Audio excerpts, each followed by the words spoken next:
प्रिय छात्रों, तुम सबको शुभोदय। प्रिंसिपल मैडम के आदेशानुसार ऑनलाइन क्लासेस शुरू कर रही हूँ। तुम सब ध्यान से सुनते जाओ। तुम्हारी जिज्ञासा हमारा उत्साह बढ़ाता है। कोरोना महामारी के कारण हम सब घरों में ही रहकर अपनी शिक्षा को ऑनलाइन के द्वारा जारी रखेंगे। आज मैं 3rd सेमेस्टर का सिलेबस बता रही हूँ। सिलेबस इस प्रकार है। Unit 1 Kavyadeep ancient and modern poetry. इसमें 5 पाठ दिए गए हैं। वे इस प्रकार हैं। नंबर 1 कबीरदास साखी। 1 से लेते हुए 10 दोहे दिए गए हैं। दूसरा पाठ है सूरदास का बाल वर्णन। तीसरा मातृभूमि। चौथा पाठ तोड़ती पत्थर। 5वां पाठ गीत फरोश। यूनिट 2 हिंदी साहित्य का इतिहास हिस्ट्री ऑफ हिंदी लिटरेचर। इसके अंतर्गत भक्तिकाल, ज्ञानाश्रयी शाखा, प्रेमाश्रयी शाखा दिए गए हैं। यूनिट 3 साधारण निबंध दिए गए हैं। साधारण निबंध के अंतर्गत नंबर 1 समाचार पत्र, नंबर 2 बेकारी की समस्या, नंबर 3 कंप्यूटर, नंबर 4 पर्यावरण और प्रदूषण, नंबर 5 साहित्य और समाज। यूनिट 4 है अनुवाद ट्रांसलेशन। अनुवाद अभ्यास अंग्रेजी से हिंदी में अनुवाद करना है। यूनिट 5 है। यूनिट 5 में प्रयोजनमूलक हिंदी फंक्शनल हिंदी। इसमें 3 पत्र दिए गए हैं। नंबर 1 परिपत्र, नंबर 2 कार्यालय ज्ञापन, नंबर 3 अधिसूचना। इस प्रकार 3rd सेमेस्टर के लिए हिंदी विषय के लिए, हिंदी सब्जेक्ट के लिए सिलेबस दिया गया है। और आज मैं इस सिलेबस के अनुसार हर सेमेस्टर के लिए 3rd सेमेस्टर के लिए जो नमूना प्रश्न पत्र बता रही हूँ, इसे ध्यान से सुनते जाओ।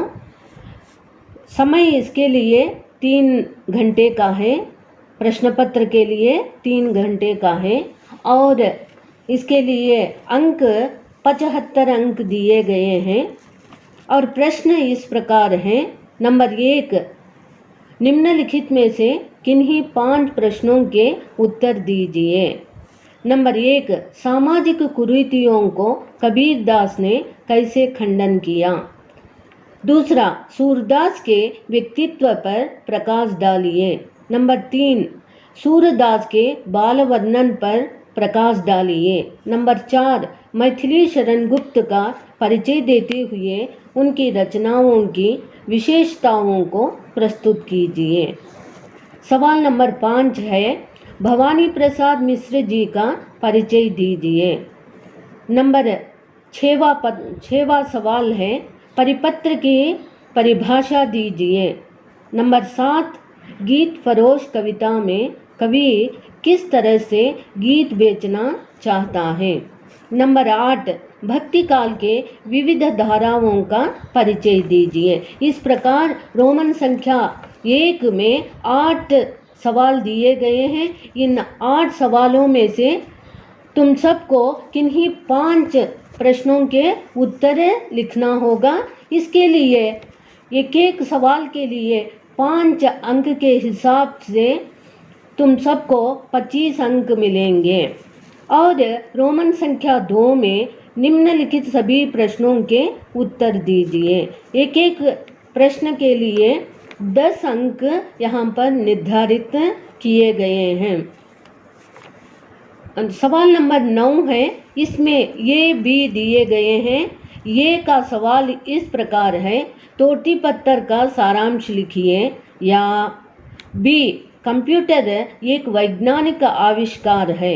एक निबंध लिखिए। इन दोनों प्रश्नों में से तुमको किसी एक प्रश्न को चुनना चाहिए जो तुम ठीक तरह से लिख सकने का जो उम्मीद रखते हो। उसमें से दोनों में से एक को चुनकर एक सवाल का जवाब लिखना होगा। इसके लिए तुम्हें 10 अंक मिलेंगे। और 10वां सवाल है, इसमें भी ये भी दिए गए हैं। ये में इस प्रकार का सवाल पूछा गया है, मातृभूमि कविता का सारांश लिखिए।